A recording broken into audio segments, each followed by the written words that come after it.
तो इस साइंटिस्ट ने बेटे करंट इलेक्ट्रिसिटी से लिंक्ड 2 लॉज दिए, 2 लॉज, जिनमें से एक लॉ आसान है, एक टिपिकल है, और यूजुअली इस पे न्यूमेरिकल आता है।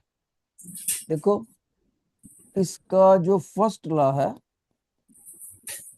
उसका स्पेशल नाम है, सेकंड का भी स्पेशल नाम है। अब मैं उस नाम को बताने लगा हूं ताकि पेपर में वो बोल दे किरचॉफ ये लॉ कौन सा होता है, तो आपको आना चाहिए उसका मतलब। पहला है किरचॉफ के फर्स्ट लॉ का नाम किरचॉफ करंट लॉ होता है। ठीक है बेटे, उम्मीद करता हूं आप नोट कर रहे हैं। दूसरा, इसका किरचॉफ जंक्शन लॉ भी बोलते हैं, इसको Kirchhoff junction law, Kirchhoff current law, Kirchhoff junction law, Kirchhoff first law. अब आ गया सेकंड, इसका नाम बेटे सुनो ध्यान से, इसको बोलते हैं Kirchhoff EMF law, EMF law. और कुछ किताबें इसको Kirchhoff EMF end voltage drop law बोलती हैं। एक और इसका नाम है बेटे Kirchhoff closed loop law, closed loop law. ये है टर्मिनोलॉजी। अब है, इसको हम समझते हैं। देखो शाबाश, इसको समझने से पहले आप मान लीजिए ये एक सिटी है जिसका नाम है अंबाला, ये पर्टिकुलर सिटी अंबाला, और देखा जाए तो इसको बोला जाता है Ambala junction, Ambala railway junction. Sir क्यों बोला जाता है, ध्यान से सुनो। अंबाला एक बड़ा रेलवे स्टेशन है, उसमें बहुत सारी ट्रेनें आती हैं, बहुत सारी ट्रेनें जाती हैं, और ये नॉर्थ इंडिया को देश के बाकी हिस्सों से जोड़ता है। अब देखो, बहुत सी ट्रेनें आई, बहुत सी ट्रेनें चलेगी, राइट। लेकिन रात को जब रेलवे स्टेशन पे जाके देखा जाता है तो कितनी ट्रेनें बची, तो देखा जाता है बिल्कुल 12 बजे रात को कोई ट्रेन है ही नहीं। हम इमेजिनेशन कर रहे हैं ये। इसका मतलब ये हुआ अंबाला जंक्शन के ऊपर जितनी ट्रेनें आई उतनी ट्रेनें गई, क्योंकि वहां पर कोई ट्रेन ही नहीं है। अब ये मैंने क्यों बताया अंबाला जंक्शन वाली बात, क्योंकि आपको ये मदद करेगा फर्स्ट लॉ को समझने के लिए। कैसे, सुनो बेटे, बहुत सारे इलेक्ट्रिकल या इलेक्ट्रॉनिक सर्किट्स होते हैं। इलेक्ट्रॉनिक्स आपने देखा होगा, पीसीबी बना होता है, printed circuit, printed circuit, PCB board. Printed circuit board में काफी सारे कॉपर के ट्रैक बने होते हैं। आपने देखा होगा कभी मोबाइल रिपेयर करने वाले को या टेलीविजन रिपेयर करने वाले को देखा होगा, उनके हाथ में पकड़ी होती है ग्रीन से कलर की पीसीबी। और इसी तरह से इलेक्ट्रिशियन को देखा होगा, जब वो मीटर उसने खोला होता है उसमें बहुत सारी तारें आ रही होती हैं एक ही जगह, उसको बोलते हैं जंक्शन। देखो, इलेक्ट्रिकल या इलेक्ट्रॉनिक सर्किट में एक ऐसा पॉइंट जिसके पास बहुत सारी तारें आ रही हों करंट लेकर और बहुत सी तारें जा रही हों, उसको जंक्शन बोलते हैं। जैसे वो रेलवे जंक्शन था अंबाला, ऐसे ये इलेक्ट्रिकल वायर्स का इलेक्ट्रिकल जंक्शन। इसके पास बहुत सी तारें करंट लेकर आएंगी, बहुत सी जाएंगी भी, ओके, बहुत सी आएंगी भी। तो इस साइंटिस्ट ने, किरचॉफ साइंटिस्ट ने एक बड़ी अच्छी बात पता करी। वो कहता है ये गारंटी है इस बात की कि जिस जिस ब्रांच में जितना जितना करंट एंटर हुआ आप उसका टोटल कर लो। हमने कहा जी ठीक है। और जिस जिस वायर से कितना कितना करंट बाहर गया उसका भी अलग से टोटल कर लो। हमने कहा सर ठीक है। फिर कहता है आप हमेशा चेक करोगे sum of total incoming currents is equal to sum of total outgoing currents. ये किरचॉफ का करंट लॉ है, जिसको के जंक्शन लॉ भी बोलते हैं। यानी क्या बोला उसने, sum of all incoming currents, sum of all incoming currents, बेटे क्या चीज equal to sum of all outgoing currents. कोई बच्चे क्या होते हैं गलती करने, वो क्या करने लग जाते हैं, मिस्टेक कर देते हैं, वो एक काउंट करने लग जाते हैं कितने एरो बाहर को हैं कितने अंदर को। गलत, एरो काउंट नहीं करने, एरो के अंदर जा रहे करंट की वैल्यू को टोटल करना है। जैसे मैं एग्जांपल लेके बताता हूँ, मान लीजिए बेटे इस जंक्शन से यहां से 10 एम्पियर आउट गया, यहां से 2 एम्पियर आउट गया, और यहां से 6 एम्पियर अंदर गया, तो एक ही ब्रांच बची है, और उस ब्रांच में भी गारंटेड तौर पर 6 एम्पियर ही अंदर को आएगा। क्यों? क्योंकि 6 + 6 इनकमिंग करंट 12 हो गया, आउटगोइंग करंट 2 + 10 12 भी आउटगोइंग करंट हो गया। Incoming 12 ampere, outgoing 12 ampere. Okay. कोई बच्चा सर कहता है सर ये पक्की एग्जांपल है, नहीं मैं इसको चेंज भी कर सकता हूँ। मान लीजिए यहां से 4 एम्पियर आउट हो गया, 4 एम्पियर आउट हो गया, और मैंने यहां से एंट्री करवा दी 3 एम्पियर की, और एक और एंट्री करवा दी 1 एम्पियर की। अब आप देखो जितना एंटर हो रहा है ये नीचे नीचे सारा एंटर है। 3 + 6 9 + 6 15 + 1 16 एम्पियर इनकमिंग है, और आउटगोइंग की भी देखो 10 + 4 + 2 आउटगोइंग करंट भी 16 एम्पियर है। Okay, so therefore 16 ampere incoming current is equal to 16 ampere outgoing current at particular junction J। तो इसकी डेफिनेशन में at any electrical junction लिखना जरूरी है, नहीं तो नंबर काट देगा teacher. at any electrical junction या at any junction of electrical circuit, ये हो गया इसका लॉ का डेफिनेशन, और ये हो गया टीचर ने इसका इलुस्ट्रेशन से समझाया। कितने बच्चों को यहाँ तक बात समझ आ गई है? Please raise your hand, please raise your hand बेटे, मेरे को आगे बढ़ना पड़ेगा। अच्छा जी, अब जिनके हाथ नहीं खड़े करे ना उनको मैं बोर्ड पर बुला लूं जरा, अगर इतनी पल्ले भी नहीं, इतनी बात में नहीं पल्ले पड़ी तो +2 के लायक ही नहीं। आ जाओ भाई, ट्यूलिप में सेंट्रल लाइन दोनों बच्चे आ जाओ माइक पर। ट्यूलिप में फर्स्ट बेंच सेंट्रल लाइन, दोनों बच्चों का हाथ नहीं खड़ा करा था आपने, माइक पर आ जाओ फटाफट।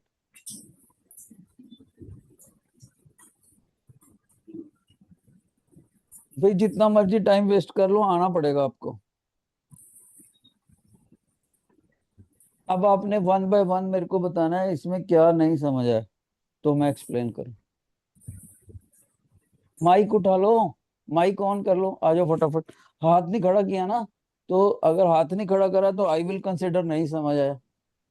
तो बताओ पहले लॉ में क्या नहीं समझ आया आपको बच्चे? माइक पे बताओ, माइक पे। आ गया तो फिर हाथ खड़ा कर देना था, तीनों सेक्शनों का टाइम क्यों खराब करा? बैठो, मेरे को पता था ये छोटी सी बात है आपको आ गया समझ, मैं जानबूझ के आपको बुलाया ताकि एहसास हो अगली बार। बैठो।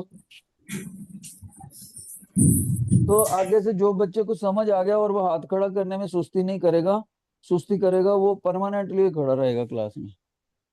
इतना भी नहीं फीडबैक दे सकते टीचर। अब आगे सुनो, इसी लॉ का एक और डेफिनेशन भी है बेटे, वो भी सुन लो, ध्यान से सुन लो। वो कहता, मैं एग्जांपल लूंगा बच्चे, ये एक जंक्शन है, योर अटेंशन, पूछा जाएगा किसी भी बच्चे से, मेरे पास लिस्ट पड़ी है आपके नामों की। ये कहते हैं जितना भी इनकमिंग करंट आ रहा है, लाइक I1 I2 I6, ये इनकमिंग करंट जो है ना, मान लीजिए 3 ही इनकमिंग करंट्स है, इनका अलजेब्रिक सम लेना है पॉजिटिव साइन लगाकर, पॉजिटिव साइन लगाकर अलजेब्रिक सम लेना है। हमने कहा ठीक है सर, I1 I2 प्लस के साइन ले लिए ब्रैकेट में, और I6 भी ले लिया प्लस का साइन। अब क्या करना है, कहते हैं जो आउट गोइंग करंट है ना, उनका भी अलजेब्रिक साइन लेना है आपने, लेकिन नेगेटिव साइन लगाकर। जैसे कि I3, I4, I5 और I7, ये सारे आउटगोइंग करंट है चारों, येलो कलर से। तो इनको भी लेना है आपने, टोटल करना है नेगेटिव साइन लेकर। लो ले लेते हैं, I3 negative, plus I4 negative, plus I5 negative, plus I7 negative. कर दिया टोटल। अब क्या करें, कहता अब व्हाइट वालों में से येलो वाले ऐड कर दो। हमने कहा जी ठीक है, फिर क्या करें, ऐड कर दिया। लो ये भी, इसमें यहाँ भी प्लस लगा दिया। अब कहता है इनका टोटल हमेशा 0 आएगा। हमने कहा सर ये तो वही बात होगी, आप नेगेटिव वाले येलो वाले करंट को 0 के उस तरफ ले जाओ, पॉजिटिव बन जाएंगे। वे तो बात तो वही बन गई पहले वाली, sum of incoming currents is equal to sum of outgoing currents.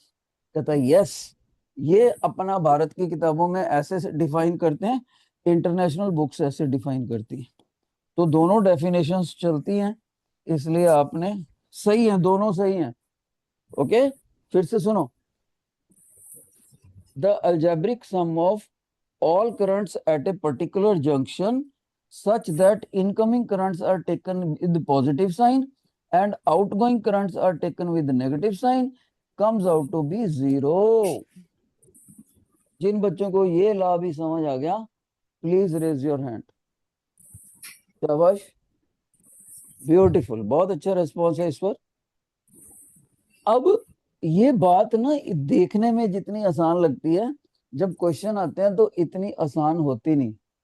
Late me give you an illustration. अपने बच्चों को एक इलुस्ट्रेशन देता हूँ, आप करने की कोशिश करो। देखो हल्की सी बात है, बच्चे को लगता है मैं क्वेश्चन कर दूंगा, पर जब टीचर क्वेश्चन डालेगा तो कुछ बच्चे ही कर पाएंगे। देखो मैं डालने लगा हूँ क्वेश्चन, आप इसको इरेज करके।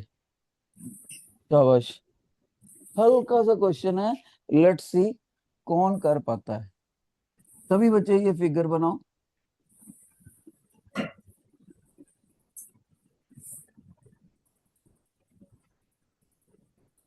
10 एम्पियर, 3 एम्पियर, एरो देख लो किधर को लग रहा है। 2 एम्पियर, 1 एम्पियर,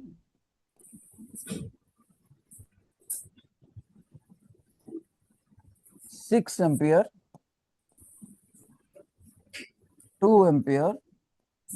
और इस ब्रांच में देखो, ये जो ब्रांच है जिसके ऊपर टीचर व्हाइट कलर लगा रहा है, व्हाइट डॉट लगा दिया जिस पे टीचर ने, ठीक है, व्हाइट डॉट वाले में वो बोलता है आई करंट है, आई।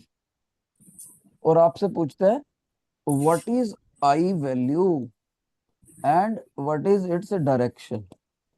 ये डायरेक्शन क्या है इसकी, और आई का करंट कितना है। शाबाश, try to solve yourself, try to solve yourself, नहीं तो मैं कराऊंगा आपको।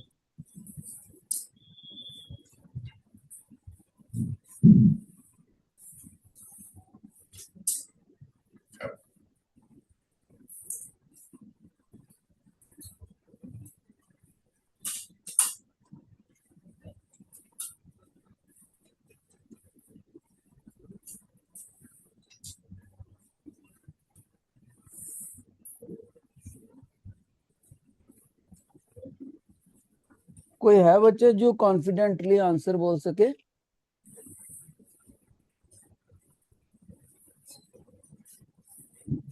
देखो कितनी छोटा सा ला था, और कोई भी बच्चा हाथ नहीं खड़ा कर रहा बेटे, जबकि आप बोल चुके हो कि हमें समझ आ गया। शाबाश, any student who wants to speak, please speak out. ज्यादा से ज्यादा गलती हो जाएगा, आप बोलो तो सही। ट्यूलिप वाले सेक्शन को माइक ऑन करना चाहिए अपना, बाकी दोनों का ऑन है। 6 एम्पियर, कितना बेटे? ओके ओके, तो नॉन मेडिकल ने 6 एम्पियर बोला बेटे। क्या रोज भी दे सकता कोई आंसर?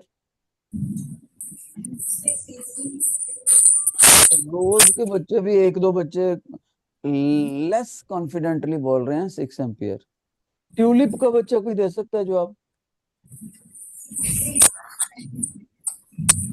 ट्यूलिप में एक गुड़िया ने बताया 6 एम्पियर।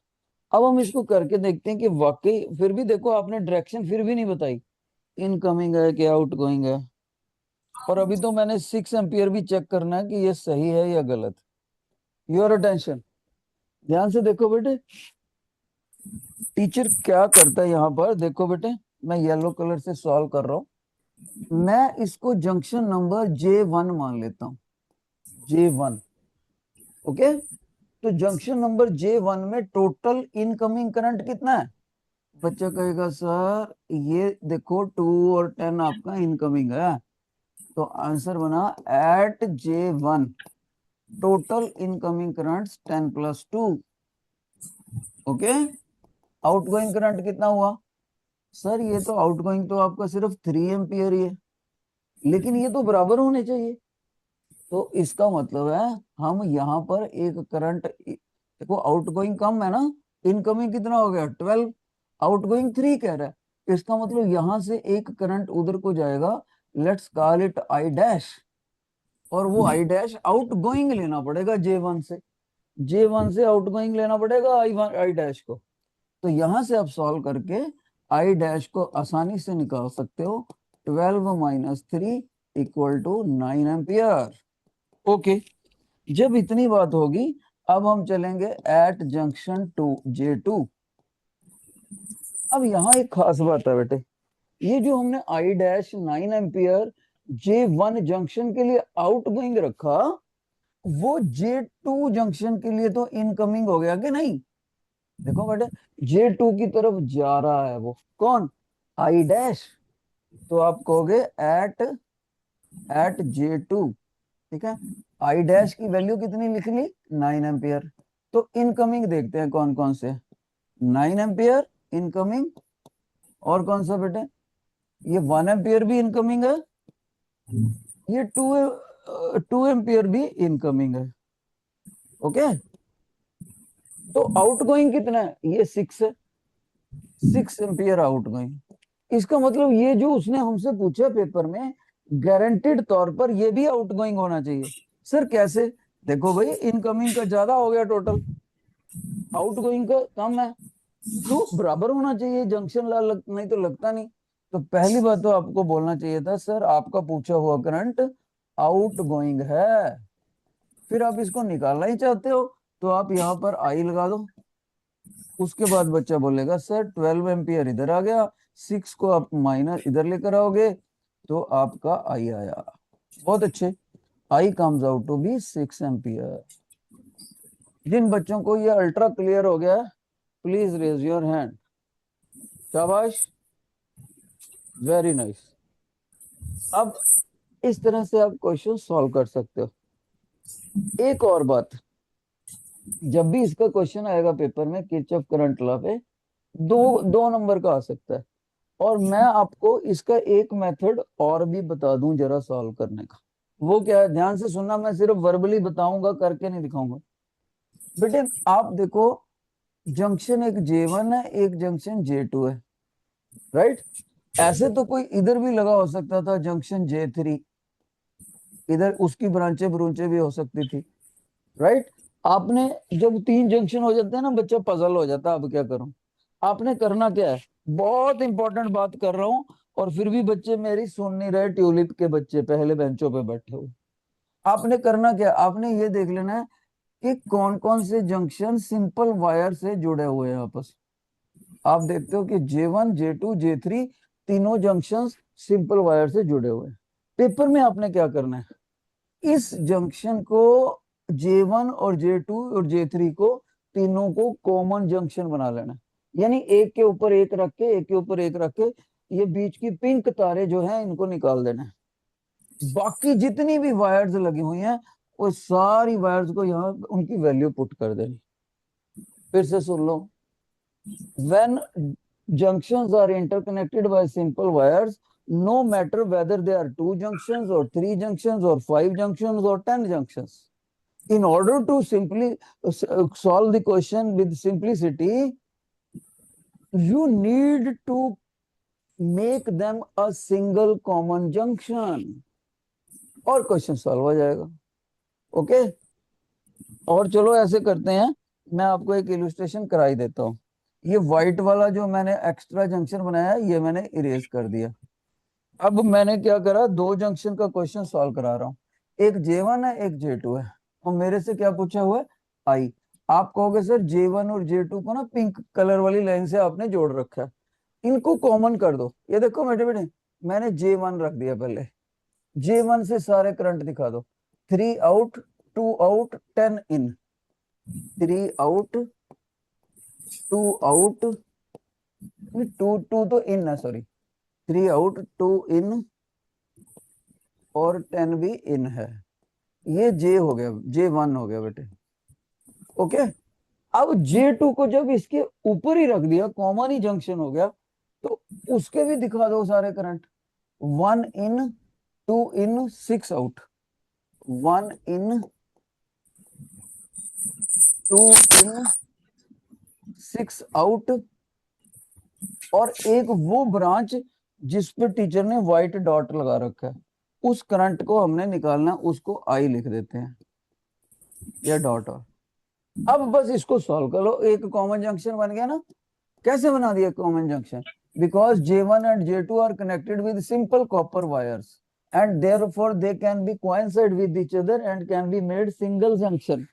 तो अब देखो आउटगोइंग देख लेते हैं, 3 आउटगोइंग, 6 और 6 ही आउटगोइंग, 3 और 6 कितने हो गए बेटे, 9 एम्पियर आउटगोइंग हो गया। लो इनकमिंग देखते हैं, 2 1 3, 3 और 10 13, 13 और 2, 13 और 2 बेटे कितना, 15, 15 एम्पियर इन है।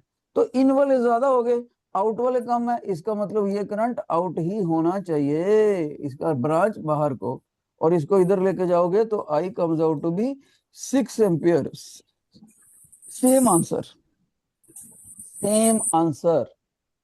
जिन बच्चों को सेकंड मेथड भी समझ आ गया, please raise your hand, please raise your hand बेटे, शाबाश, बहुत बढ़िया। अब मैं अपने बच्चों से कुछ क्वेश्चन करवाता हूँ असाइनमेंट पे। क्वेश्चन नंबर 6 करने की कोशिश करो बेटे, question number 6।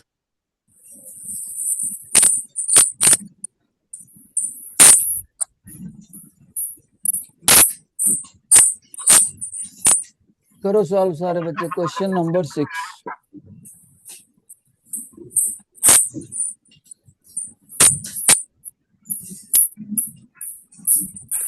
Assignment question number 6।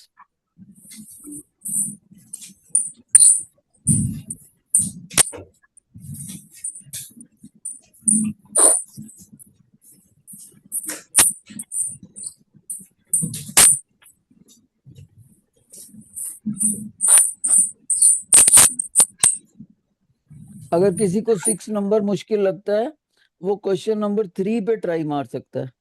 Question number 3,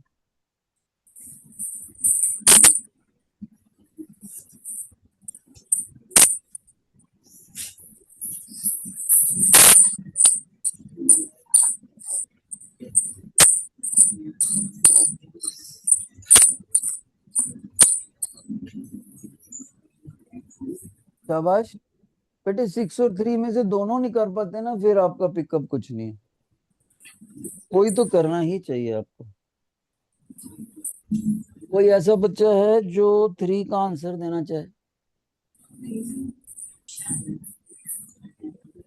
जिन बच्चों के पेन नहीं चल रहे, कोशिश नहीं कर रहे, उनको माइक पे बुलाया जाएगा, जो पेन से कोशिश भी नहीं कर रहे।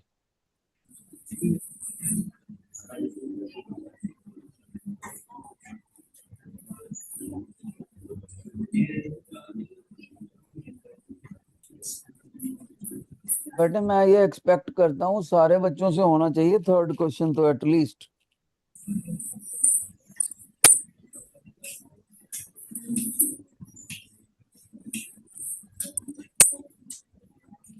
काफी सारे जंक्शन हो तो एक के ऊपर एक रखा जा सकता है, पर इसने अच्छी तरह से वैल्यूज ही नहीं लिखी हुई, देखो, है ना। 3 एम्पियर के ऊपर अच्छी से वैल्यूज लिखी नहीं हुई। सी पॉइंट पे करंट की वैल्यूज ही प्रिंट करना भूल गया। चलो लीव इट।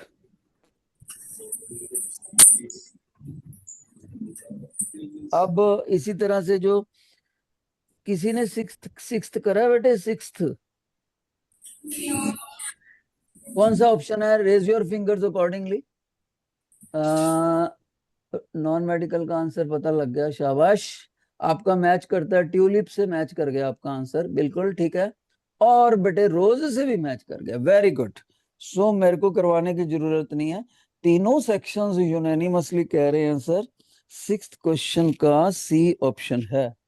इसका मतलब मेरे बच्चों को बहुत अच्छे से सॉल्व करना आ गया ये, नहीं तो इतने बच्चों का सही नहीं हो सकता। ठीक है, तो फिर अब हम बढ़ते हैं बेटे, बाकी क्वेश्चन भी आपने असाइनमेंट पे करने हैं फर्स्ट लॉ पे। अब मैं अपने बच्चों को टाइम का यूटिलाइजेशन करते हुए किरचॉफ सेकंड लॉ समझाता हूँ। Kirchhoff second law.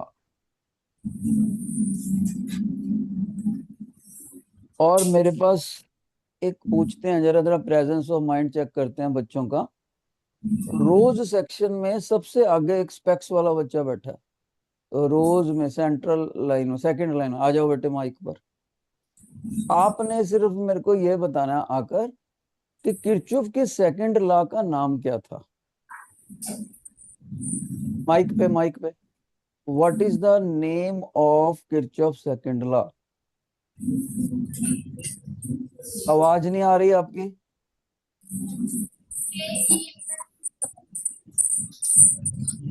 बेटे नाम क्या था उसका, किरचॉफ सेकंड लॉ का?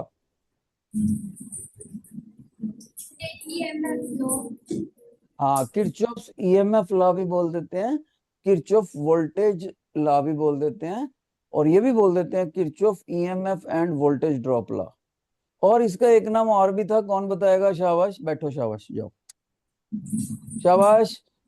I want the answer unanimously from tulip section. What is the second name of Kirchhoff second law?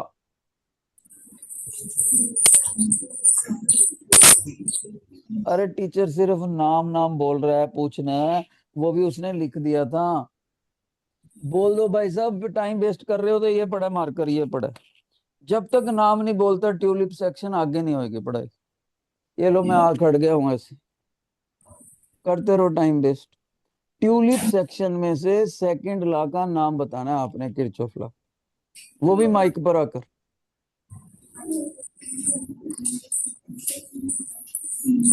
मैं खड़ा हूं बेटे तब तक जब तक ट्यूलिप का सेक्शन किरचॉफ सेकंड लॉ का नाम नहीं बताता।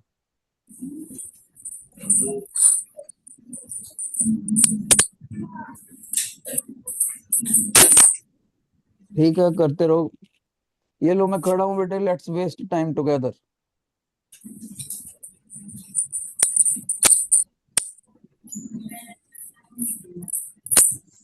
शुक्र है एक बच्चा आया। बताओ बेटे। बिल्कुल सही, शाबाश। तो इतनी देर क्यों लगा दी बेटे आने में आपने? तो इस बच्चे ने बताया second law name is Kirchhoff closed loop law. अब इसको समझते हैं बेटे। जो क्लोज्ड लूप है ना, इसको ध्यान से पकड़ लो, इस वर्ड को माइंड में, क्लोज्ड लूप। इसको समझने के लिए मैं एक डेली लाइफ की एग्जांपल और देता हूँ। जैसे किरचॉफ करंट लॉ को समझने के लिए टीचर ने रेलवे जंक्शन लॉ का एग्जांपल लिया था, ऐसे ही मैं अपने बच्चों को समझाने के लिए, लिसन केयरफुली, मैं बताने लगा हूं एक और एग्जांपल। मान लीजिए गवर्नमेंट ऑफ भारत भारत के सारे किसानों को ये ऑर्डर निकाल देती है कि आपने इस बार गन्ने की फसल को किसी और को नहीं देना सिवाय शुगर मिल के। जितनी भी भारत में शुगर मिल हैं, प्राइवेट है चाहे सरकारी हैं, आपने सिर्फ शुगर मिल को गन्ना देना है, और गन्ना वेस्ट नहीं होने देना। इस बार गन्ना कम है, और जो ये गन्ने की रेडिया रोडिया लगा के बैठते हैं, गन्ने का रस बेचते हैं, इनको नहीं देना, किसी और को नहीं देना।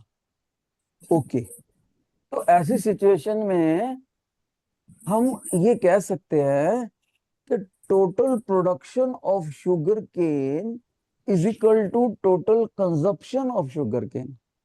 यानी सारे भारत के सारी स्टेटों के सारे किसानों ने मिलके जितना गन्ना उगाया था, उतना ही गन्ना शुगर मिल्स में कंज्यूम हो गया। ओके। एक तरह से क्या हो गया, ये क्लोज्ड लूप हो गया, क्लोज्ड लूप। अब जरा इधर आ जाओ, इसी तरह से ध्यान से सुनना। मैंने एक क्लोज्ड लूप बना लिया, जैसे ये बना लिया, एक रेजिस्टर लगा लिया, एक रेजिस्टर लगा लिया। आपको पता है रेजिस्टर जो होते हैं बिजली को कंज्यूम करते हैं, ये कंज्यूमर हो गए, जैसे शुगर मिल होगी, ये इसने भी बिजली की खपत करी, इसने भी कुछ ना कुछ वोल्टेज ड्रॉप करवाया, इसने भी करवाया, इसने भी करवाया, इसने भी करवाया, और यहाँ पर मैंने कोई बैटरी लगा दी। ओके।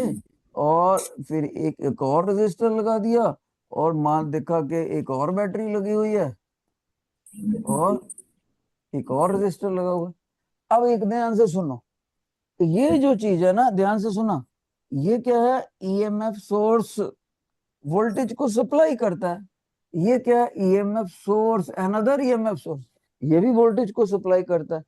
आप कह सकते हो E1 और E2 किसानों को रिप्रेजेंट करते हैं, ये गन्ना उगा रहे हैं। और जितने भी ये रेजिस्टर लगे हुए हैं, R1, R2, R3, R4, R5, R6, R7, ये सारे के सारे बिजली की खपत कर रहे हैं। यानी आप कह सकते हो ये सारी के सारी शुगर मिल्स हैं, चीनी बनाने वाली फैक्ट्रीज हैं। तो किसानों ने जितना गन्ना दिया, शुगर मिल्स ने उतना कंज्यूम कर लिया। मतलब जितना ईएमएफ ने वोल्टेज दी, उतनी ही कंज्यूम होगी। लेकिन किरचॉफ साइंटिस्ट कहता है इसमें एक कंडीशन है। हमने कहा जी क्या? कहता है ये चीज तब ट्रू है जब क्लोज्ड लूप बने। जैसे कहता है ये क्लोज्ड लूप बन गया एक। हमने कहा सर कैसे? कहते हैं मान लो ये लुधियाना के किसान है, तो लुधियाना के किसानों का जो गन्ना था, वो लुधियाना की फैक्ट्री में ही कंज्यूम हो गया। ये लो, दो फैक्ट्रियां नजदीक थी, इन्होंने कंज्यूम कर दिया। हमने कहा सर क्लोज्ड लूप कैसे कह रहे हो? कहता देखो सारी तरफ से बंद ट्रैक आ रहा है, देखो आप, सारी तरफ से ट्रैक बंद आ रहा है। हमने कहा सर हाँ जी आ तो रहा है। कहता बस बन गई बात। In a particular closed loop sum of total EMF sources is equal to sum of the voltage drops। हमने कहा सर कोई और एग्जांपल से समझाओ। कहता है ये ले लो, ये ले लो, देखो E2 है, मान लो ये बठिंडा के किसान है, और एक फैक्ट्री ये पड़ी है, ये फैक्ट्री ये पड़ी है, एक फैक्ट्री ये पड़ी है। तो किसानों ने अपना, ये देखो क्लोज लूप बन रहा है, देखो ये गई वायर, वायर कहीं से टूटी नहीं होनी चाहिए, ये गया, ये गया, ये गया, ये गया, ये गया, ये गया, ये गया, यस। तो इन ए पर्टिकुलर क्लोज लूप जो भी इस किसान ने गन्ना दिया, वो R1, R2, R3 sugar factory ने कंज्यूम कर लिया। यानी कि जो भी यहाँ से सप्लाई निकलेगी बिजली की, वो इन R1, R2, R3 पर कंज्यूम हो जाएगी in a particular closed loop. तो डेफिनेशन ये बनी, ध्यान से सुनना, in a particular closed loop of electrical circuit. कुछ बच्चे लिख रहे हैं, चलो मैं बोल ही देता हूँ। In a particular closed loop electrical circuit, शाबाश, in a particular closed loop electrical circuit, comma, the algebraic sum of EMF sources, the algebraic sum of EMF sources and voltage drops, and voltage drops, comma, with proper algebraic signs, with proper algebraic signs, comes out zero, comes out equal to zero। मतलब ये है, total किसानों का गन्ने की उगाई plus total consumption in the sugar mill is equal to 0, क्योंकि एक तरफ उगाई है एक तरफ कंजप्शन है। लेकिन ये बात जो आपको लगता है हाँ जी समझ आ गई, ये इतनी आसान नहीं है। ये तो मैंने आपको एलिमेंट्री आइडिया माइंड में बिठाने के लिए बता दिया। अब इसको कैसे अच्छे से प्रॉपर गहराई में जाके कैसे समझना है, भाई मेरे को वेरी सॉरी टू से, रोज के बच्चे पढ़ ही नहीं रहे, 8-9 बच्चे आपस में बातें कर रहे हैं सर। अगर मैं क्लास में होता ना, ये 9 के 9 बच्चों को पूरे लेक्चर के लिए खड़ा कर देता जो आपस में बातें कर रहे हैं। वेरी सॉरी टू से, रोज के बच्चे आपस में बातें करने लगे टीचर की बातें छोड़कर। ओके, अब इधर सुन लो। अब बात यह है कि जब आपने क्लोज्ड लूप देखना है तो आपको करंट नेटवर्किंग करनी जरूरी आनी चाहिए।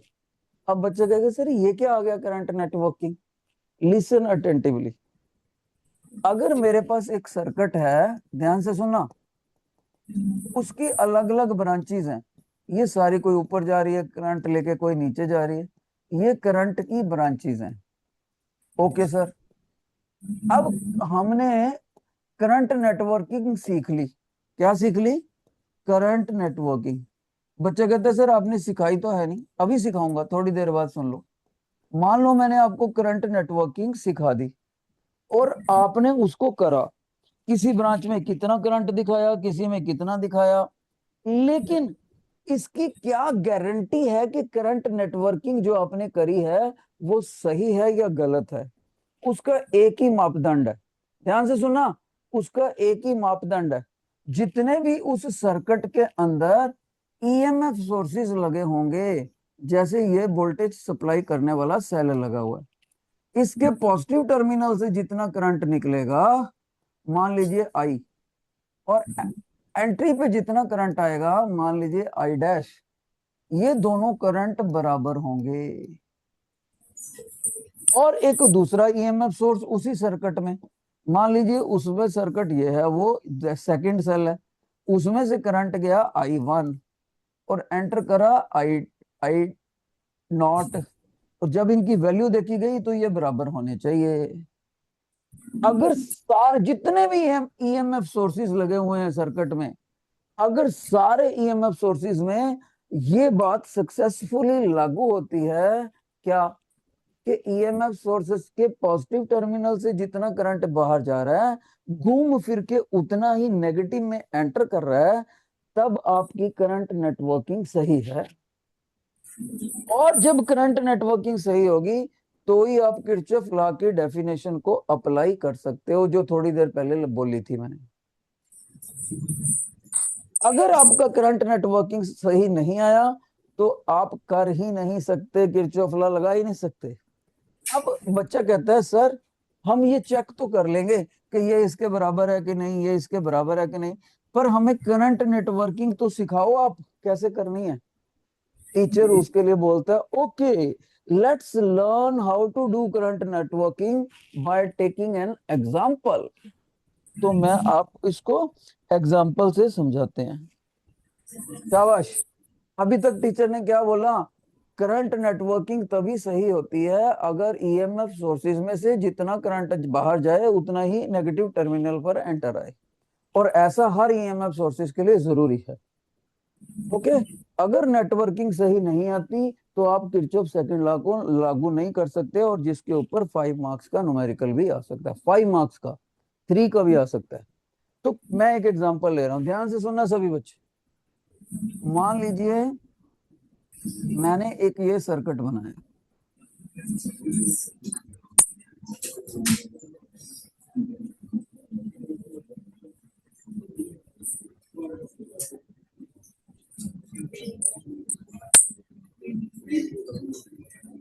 देखो बेटे ये जंग सर्किट बनाया, कई बच्चे तो समझ गए होंगे सर ये आपने वेटस्टोन ब्रिज बना दिया बेसिकली। एनी हाउ कुछ भी हो सकता है, और सर्किट भी हो सकता है, नॉन वेटस्टोन ब्रिज भी हो सकता है।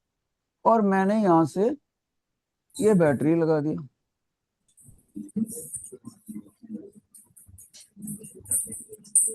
ओके। शुरू शुरू के क्वेश्चनों में मैंने एक ही बैटरी लगाई ताकि आपका सिंपलिसिटी से सॉल्व हो जाए। ओके। अब क्या, करंट नेटवर्किंग करूंगा। अब सभी बच्चे मेरी बात ध्यान से सुन लेने। अब ये जो मैं क्वेश्चन करा रहा हूं इसके तीन पर्पस हैं, तीन पर्पस। ध्यान से सुन लेना, तीन पर्पस, बिल्कुल भी टेंशन ना हिलने देना। पहला पर्पस, आपको मैं सिखाऊंगा किरचॉफ लॉ के ऊपर कैसे किरचॉफ सेकंड लॉ लगाना है और नेटवर्किंग कैसे करनी है। किरचॉफ लॉ कैसे लगाना है, करंट नेटवर्किंग कैसे करनी है। ठीक है। दूसरी बात होगी क्या, कि आपको हमने एक व्हीटस्टोन ब्रिज समझाया था और व्हीटस्टोन ब्रिज की बैलेंसिंग समझाई थी कि अगर इस रेजिस्टेंस की और इस रेजिस्टेंस की प्रोडक्ट बराबर हो, किसके, इसके और इसके।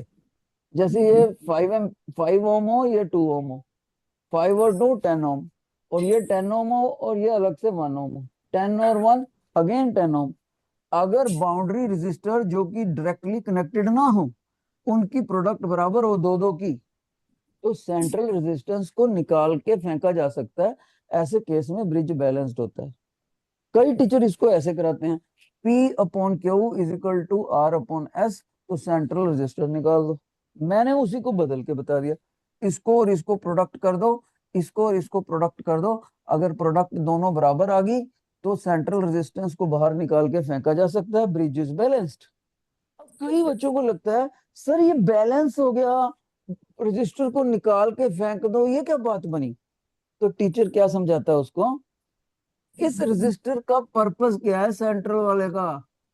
सर इसका पर्पस है करंट का, रजिस्टर का हमेशा ही पर्पस ये होता है करंट को रेगुलेट करना। मैंने कहा ओके। ऐसे मान लेते हैं एक चौड़ी नदी है, उसमें मैंने पत्थर रख दिया कि पानी को कंट्रोल करते हैं। जैसे resistance causes obstruction in the flow of current. तो मैं ऐसे खड़ा हो गया देखने के लिए कि पत्थर कितनी की रुकावट दिखा पाता है पानी के फ्लो में। लेकिन उस ब्रांच में पानी ही नहीं आया। जब उस नदी में पानी ही नहीं आया तो रखा हुआ बड़ा पत्थर कोई अटक लगाएगा ही नहीं। It is as good as not placed. उसी तरह से जब ये ब्रिज बैलेंस्ड होता है, ध्यान से सुना अब जो टीचर बात कहने लगा है, टॉप टर्मिनल और बॉटम टर्मिनल जिसके अक्रॉस सेंट्रल रजिस्टर लगा हुआ है, इन दोनों का पोटेंशियल सेम होता है। और जब जब तक दो पॉइंटों में पोटेंशियल डिफरेंस ना हो, बिजली का करंट फ्लो ही नहीं करता। कैसे, जब तक इस पॉइंट और इस पॉइंट में हाइट का डिस्टेंस डिफरेंस ना हो तब तक पानी फ्लो करेगा ही नहीं। बिल्कुल वैसे ही, जब तक दो पॉइंटों में पोटेंशियल डिफरेंस ना हो तो इसमें करंट फ्लो करेगा ही नहीं। जब करंट फ्लो करेगा नहीं तो इस पत्थर को रखे हुए का फायदा ही क्या है नदी में। तो रेजिस्टेंस अपना काम कर ही नहीं पाएगा। It is as good as not connected. इसको थ्रो कर सकते हैं और सिंपल कर सकते हैं, सिंपलिसिटी से क्वेश्चन सॉल्व कर सकते हैं।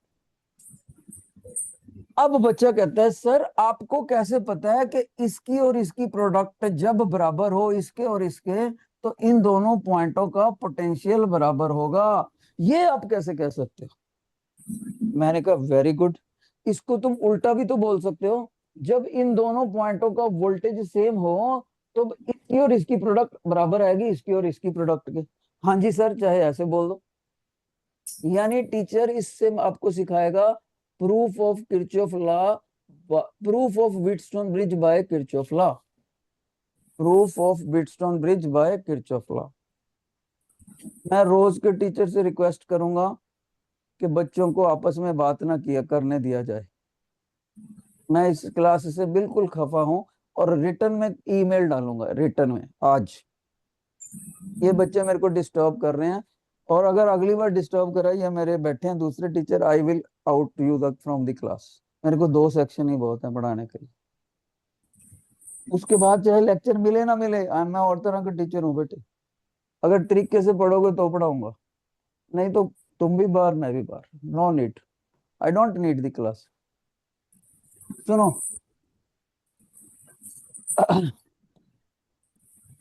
अब सुन लो, करंट नेटवर्किंग करने लगे हैं। शाबाश। बैटरी के ईएमएफ सोर्स से हमने करंट निकाला, पॉजिटिव टर्मिनल से लंबी वाली साइड से आई। अब देख लेना, मैं करंट नेटवर्किंग सही करके दिखाऊंगा।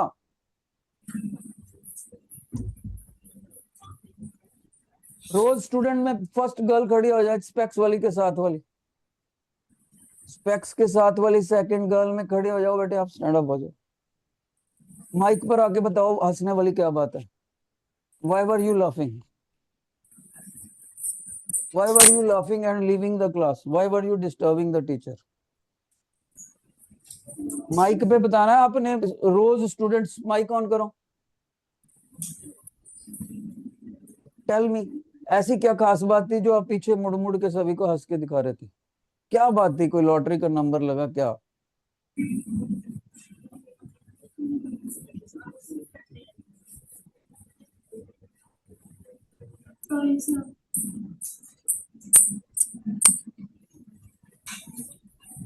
नहीं, कैसे बच्चे हैं। बैठ जाओ जाके सीट पे।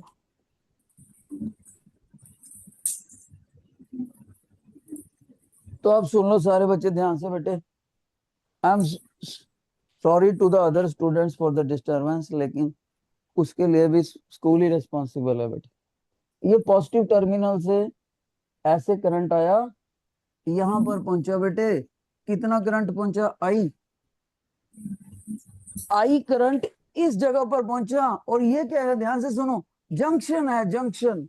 अभी अभी टीचर ने जंक्शन लॉ समझाया। Sum of incoming currents is equal to sum of outgoing currents at a junction. तो मैं इस पे किरचॉफ जंक्शन लॉ जब लगाता हूं, मान लीजिए ध्यान से सुना, मान लीजिए मैं अपर ब्रांच में करंट दिखा देता हूं I1, तो लोअर ब्रांच में कितना होएगा नेचुरली? बच्चा कहेगा सर टोटल आप आई लेकर आए हो, इनकमिंग करंट आई है इस जंक्शन पे, I1 ऊपर चला गया तो नेचुरली नीचे आपका जाएगा I minus I one. I minus I one चला गया नीचे। Got it? अब आगे सुना, आगे क्या सुनेंगे। ये करंट I1 चलता चलता इस जंक्शन पे पहुंचा, ये भी तो जंक्शन है, और ये आई माइनस आई वन चलता चलता इस जंक्शन पे पहुंचा। अब इन जंक्शनों पे भी हमने करंट को सेक्शंस में बांटना है। ये वाला double digit, double double variable से बना हुआ है आई माइनस आई वन, इसको हिस्सों में बांटना मुश्किल रहेगा। लेकिन ऊपर वाला देखो I1 सिंगल वेरिएबल से है, ये यहां पर इसको बांटना मुश्किल है। देखो कैसे, मैं यहां जब करंट लेकर आया इस जंक्शन पर, कितना इनकमिंग करंट हुआ? सर I1 हुआ करंट। तो मैं आउटगोइंग का टोटल कितना होना चाहिए? सर I1 ही होना चाहिए। तो ऐसे करते हैं, सेंट्रल वाले में, सेंट्रल रजिस्टर में करंट ले लेते हैं IC। C stands for central. और मैं किसी बच्चे से पूछूं फिर मेरे को बताओ इधर को कितना करंट होएगा? बच्चा कहेगा सर वेरी सिंपल, I1 आप लेकर आए हो, उसमें से IC निकल गया, बाकी आपका इधर जाएगा I1 माइनस IC। एक बच्चा कहता है सर मेरे को नहीं समझ आया। मैंने कहा वेरी सिंपल बेटे, इन दोनों को ऐड करके देखो, आउटगोइंग करंट है ना, ऐड करो। Sir IC IC opposite sign किया, IC IC कट गए। ओके, तो आउटगोइंग गया कितना? सर I1 ही रह गया। तो इनकमिंग कितना था इस जंक्शन पे? Sir I1। पूरी हो गया, किरचॉफ जंक्शन लॉ सही हो गया। अब ऐसे ही एक बच्चा कहता सर मेरे को यहाँ नहीं समझा। मैंने कहा इस जंक्शन से आउटगोइंग देखो कौन से। सर एक I1 है, एक I माइनस आई वन है। मैंने कहा दोनों आई आउटगोइंग को ऐड करो। सर I1 कट गए, अकेला आई ही रह गया। मैंने कहा देख लो फिर, अगर आउटगोइंग आई है तो इनकमिंग भी तो आई आ रहा था, तो किरचॉफ जंक्शन लॉ यहाँ भी लग गया। ओके, अब आगे सुनो, इस जंक्शन पे आ जाओ। एक बच्चा कहता है सर इस जंक्शन पे भी आपके I माइनस आई वन के दो टुकड़े हो जाएंगे, एक ऊपर को जाएगा एक नीचे को। मैंने कहा गलत। किसी भी नदी में या तो पानी आ सकता है या तो जा सकता है, किसी भी इलेक्ट्रिकल वायर में या तो करंट आ सकता है या तो जा सकता है, दोनों चीजें नहीं हो सकती। तो सर इसका मतलब है ये IC को मैं इनकमिंग करंट लूं इस जंक्शन के लिए? Answer is yes. Okay sir, इस जंक्शन के लिए I माइनस आई वन को भी इनकमिंग करंट लूं? Answer is yes. ये भी इनकमिंग, ये भी इनकमिंग, तो आउटगोइंग इस तरफ होएगा, तो इस आउटगोइंग की वैल्यू क्या होगी? सर आप किरचॉफ जंक्शन लॉ लगाओ ना, ये भी इनकमिंग है, ये भी इनकमिंग है, इन दोनों का टोटल करके आउटगोइंग के बराबर होना चाहिए। एक ही ब्रांच है आपके पास आउटगोइंग की। मैंने कहा कितना लिखूं?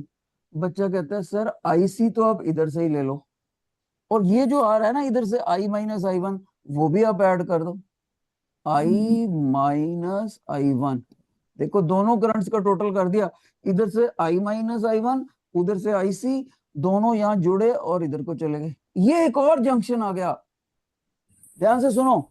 ये जंक्शन, इस जंक्शन के ऊपर दोनों करंट इनकमिंग है। देखो ये भी आ रहा है इनकमिंग I-IC, और ये भी इनकमिंग है, ये भी इनकमिंग। तो दोनों मिलके इस तरफ आउटगोइंग करंट भेजेंगे। तो बेटर विजिबिलिटी के लिए मैं कलर चेंज कर लेता हूं। ये आउटगोइंग करंट कितना होगा? बच्चा कहेगा सर दोनों इनकमिंग को ऐड कर दो। मैंने कहा ऐड करते हैं। इधर I1 नेगेटिव साइन के साथ है, उधर I1 पॉजिटिव साइन के साथ है। जब ऐड करेंगे तो I1 कैंसिल हो जाएगा। हाँ जी सर ठीक है। इधर IC नेगेटिव साइन के साथ है, उधर IC पॉजिटिव साइन के साथ है। जो ऐड करेंगे तो सेंट्रल ब्रांच का करंट कैंसिल हो जाएगा। हाँ जी सर। तो बचा क्या? ओनली I बच गया, I।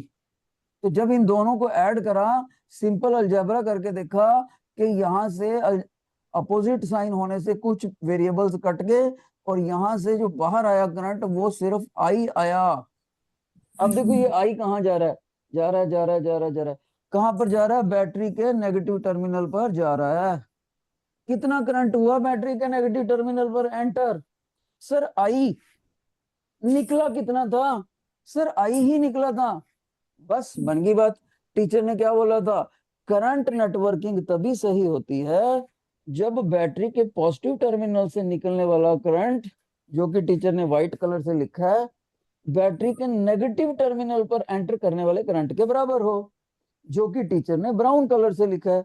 दोनों ही I है, I is equal to I, hence this current networking is correct. जिन बच्चों को करंट नेटवर्किंग करना समझ आ गया, please raise your hand, please raise your hand. अब देखो जिसका नहीं हाथ खड़ा उसको माइक पे बुलाऊं। Okay down. ओके, अब करंट नेटवर्किंग के बाद हमने किरचॉफ लॉ लगाना है। ध्यान से सुनो, क्या था किरचॉफ लॉ? जितना गन्ना पैदा हुआ उतना शुगर केन मिल्स में कंज्यूम हुआ। जितना कोई वोल्टेज ड्रॉप, वोल्टेज सप्लाई होगी क्लोज्ड लूप में, उतनी कंज्यूम भी होगी। देखो पहले इसमें क्लोज्ड लूप बताता हूँ कितने हो गए। देखो एक बच्चा कहता है सर ये भी तो क्लोज लूप हो गया। मैंने कहा यस, नो प्रॉब्लम। सर ये भी तो क्लोज लूप है। बिल्कुल। सर ये बाउंड्री वाला ले लो, सिर्फ बाउंड्री वाला ले लो, ये भी क्लोज लूप है। बिल्कुल। सर ईएमएफ से ले लो, ये ले लो, ये ऐसे ऐसे, ये भी तो क्लोज लूप है। बिल्कुल। सर ऐसे ले लो, ऐसे, ये भी तो क्लोज लूप है। बिल्कुल। कितने ही क्लोज लूप है।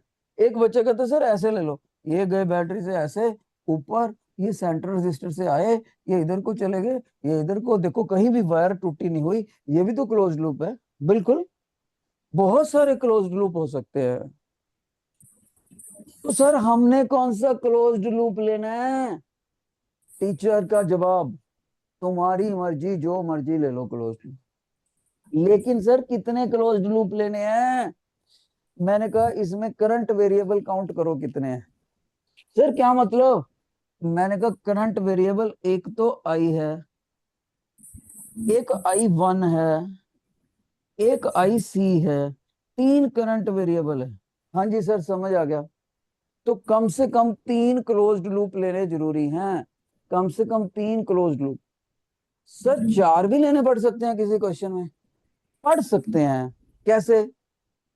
अब सुन लेना।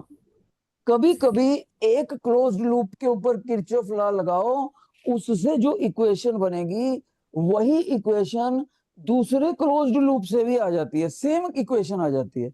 जब सेम इक्वेशन आ जाए तब आपको अनदर लूप लेना पड़ता है। अगर तीनों लूपों से अलग अलग इक्वेशन आए मैथमेटिकल, तब आपको फोर्थ लूप लेने की जरूरत नहीं है। किसी और क्वेश्चन में अगर करंट वेरिएबल चार हो तो चार लूप लेने पड़ेंगे। किसी और क्वेश्चन में करंट वेरिएबल 5 हो तो 5 लूप लेने पड़ेंगे, हर लूप एक इक्वेशन देके जाता है। सर इक्वेशन कैसे देगा? जब आप किरचॉफ वोल्टेज लॉ लगाओगे तब। सर वो कैसे लगाना है अभी सिखा रहा हूं, देखो।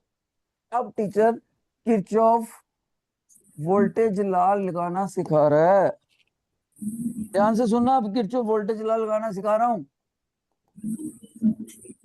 Kirchhoff EMF law, Kirchhoff closed loop law सिखाना लगाना सिखा रहा हूं, मोस्ट इंपॉर्टेंट। सर कैसे लगाना है, ध्यान से सुना बेटे। टीचर कहता है, योर अटेंशन, टीचर कहता है आप पहले लूप सिलेक्ट कर लो। सर कोई भी, यस कोई भी सिलेक्ट कर लो।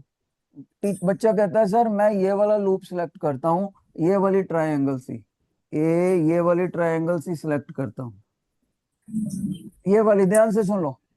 मैंने कहा ओके। अब टीचर कहता है इस लूप की डायरेक्शन ले लो अपनी मर्जी से, चाहे क्लॉकवाइज चाहे एंटी क्लॉकवाइज, तुम्हारी मर्जी है, जिधर को मर्जी ले लो।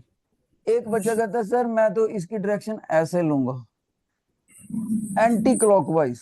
दूसरा कहता है मैं ऐसे लूंगा, क्लॉकवाइज, जो मर्जी ले लो। ओके। ट्यूलिप के students, tulip students are requested not to see the key ring और pen but to see the white board, what the teacher is explaining. Key ring को छोड़ के किरचॉफ लॉ को देखो पहले बेंच पे बैठ के। अब सुनो, इसके ऊपर एक बच्चा मानता है चलो सर मैं क्लॉकवाइज ले लेता हूँ लूप। ओके, समझाने के लिए बोल रहा हूँ, चाहे एंटी क्लॉकवाइज ले लो। अब क्या करना है, योर अटेंशन, कहां से कहां जाना है? 3 ब्रांचें हैं, यहां से यहां जाओ, यहां से यहां जाओ, यहां से यहां जाओ, चाहे यहां से शुरू कर लो, यहां से यहां जाओ, यहां से यहां, जहां मर्जी से शुरू कर लो। करना कैसे है, योर अटेंशन, पहले इस ब्रांच में चलते हैं, चलो ऐसे ऐसे।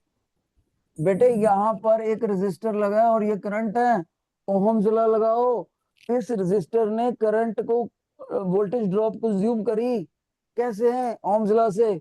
सर कितनी लो, इस रेजिस्टर को मैं R1 कह देता हूँ, R1 इंटू I1, ध्यान से सुनो, R1 इंटू I1, ये वोल्टेज ड्रॉप हो गया।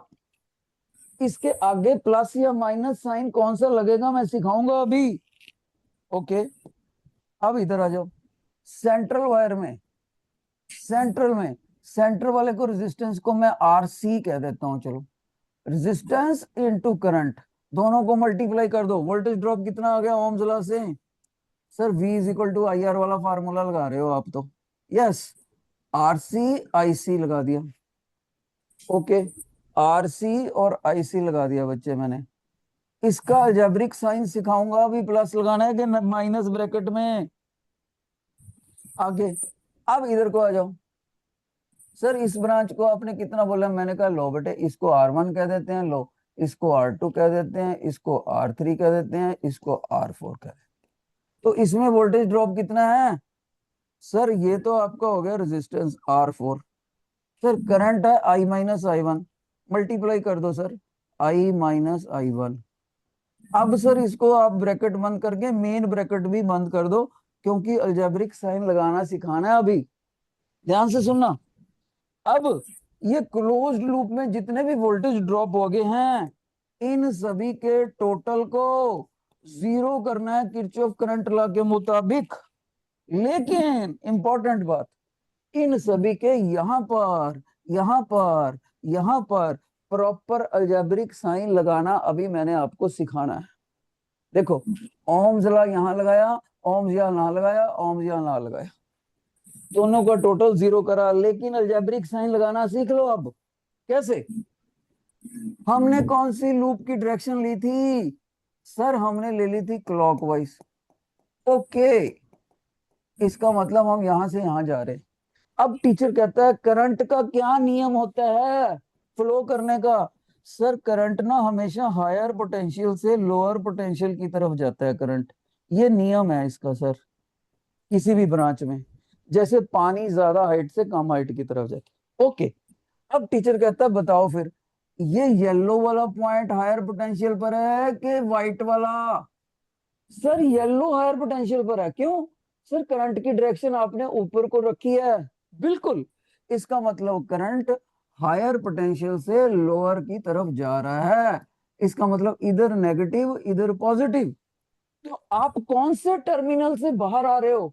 सर देखो हमारी क्लॉकवाइज डायरेक्शन थी, तो जब हम ऊपर जाएंगे तो हम नेगेटिव टर्मिनल से बाहर जाएंगे इस ब्रांच में। क्यों? Next, sir, next lecture is started. Okay ma'am, मेरे को आप 5 मिनट दे सकते हो प्लीज? सिर्फ 5 मिनट। चलो मैं एक इक्वेशन ही सिखा पाऊंगा आज। तो यहां से ऊपर को गए ये प्लस ये माइनस, तो यहाँ जिस जिस सेक्शन जिस जिस पोटेंशियल से आप निकले ना बाहर वही साइन ले लो बस। अब नीचे आ जाओ, नीचे देखो। सर करंट नीचे को जा रहा है, नीचे को। तो ऊपर हायर पोटेंशियल है, नीचे लोअर है। तो हम तो क्लॉकवाइज डायरेक्शन की वजह से नीचे से बाहर निकल रहे हैं, नीचे से नेगेटिव से बाहर आ रहे हैं। तो यहाँ माइनस लगा दो।